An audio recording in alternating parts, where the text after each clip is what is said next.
അത് നടത്തേണ്ടി വന്നില്ലേ? മല്ലിക പ്രസാദിന്റെ ഖേദപ്രകടനമാണ് ഏറ്റവും ചിന്തിക്കേണ്ടത്.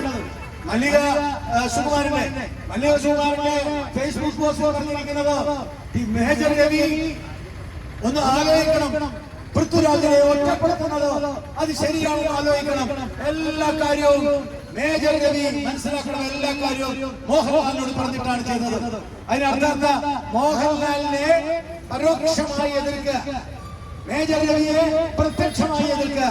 മല്ലിക സുകുമാരനോട് ബിജെപിക്ക് പറയാനുള്ളത്, നിങ്ങളുടെ വീട്ടില് ഒരാളുണ്ടല്ലോ, ആര്? മല്ലിക സുകുമാരന്റെ മരുമോള്. ആ മരുമകള് അർബൻ നക്സൽ. ആ അർബൻ നക്സൽ എഴുതിയ പോസ്റ്റ് ഉണ്ട്. അതിലെന്താ പറഞ്ഞത്? നാട്ടിലെ ജനങ്ങളോട് തരത്തിൽ കളിക്കല എന്റെ ഭർത്താവിനോട് വേണ്ടാന്ന. ആദ്യം ആ അഹങ്കാരിയെ നിലയ്ക്ക് നിർത്താനാണ് അമ്മായിനെ ശ്രമിക്കേണ്ടത് എന്നാണ് ഞങ്ങൾക്ക് ആദ്യം പറയാനുള്ളത്. ഞാനിത് പറഞ്ഞു വരുന്നത്, മോഹൻലാൽ എന്ന മഹാനടൻ ഈ നാട്ടിലെ ജനങ്ങളുടെ മുമ്പാകെ എന്തെങ്കിലും ജനങ്ങൾക്ക് വിഷമമുണ്ടെങ്കിൽ അതിന് ഖേദം രേഖപ്പെടുത്തുന്നു പറഞ്ഞപ്പോ ഇടതുപക്ഷം ബിനോയ് വിശ്വം അയാൾക്ക് വിഷമം, പിണറായി വിജയന് വിഷമം, ശിവൻകുട്ടിക്ക് വിഷമം. എടോ, നിങ്ങൾ ഈ വിഷമം കാണണ്ട, ഈ പാവപ്പെട്ടവരായിട്ടുള്ള ആശാവർക്കറുടെ വിഷമം കാണുക. എടോ ശിവൻകുട്ടി, നിങ്ങള് ആശാവർക്കർമാരുടെ വിഷമം കാണുക. എടോ ബിനോയ് വിശ്വമേ, നിങ്ങൾ ആശാവർക്കർമാരുടെ വിഷമം കാണുക.